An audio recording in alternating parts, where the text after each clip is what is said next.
ব্যাং recharge আজকে শেষ হইতে হইলো। বিশাল্লার লগে তো আমি 4 দিন ধরে কথাই কই না কাজে লাগা। একটা সেপ্তে রিচার্জটা করানোর পরে কাজে লাগা বয়ে থাকতাম। এখন আমি এত ভিক্ষাটা কেমনে চাই? কাজ করি মাঠটা দিয়ে কথা কইয়া দেই।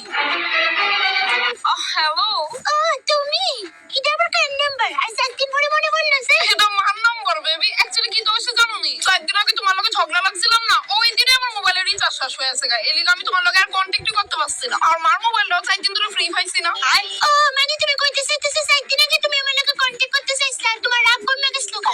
তো রিচার্জ করলে নি করে 4 দিন ধরে কি আমার সেবা হইছিলা? না বেবি, মানে তুমি তো জানোই বাবার একটি ওদের হাত খরচা লিখা। আরে জান কান্দো না। আচ্ছা শোনো না, রাইখা দেই, মা আবার আয়া ফোন আমার ফোনটা নিতে।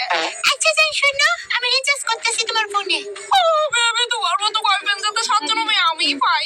জান আমি তো এটা নিয়ে খুশি যে তোমার এখন আমার উপর একটু রাগ নাই। নাও জান রিচার্জ হয়ে গেছে গা। চল হাত রাখ ফোন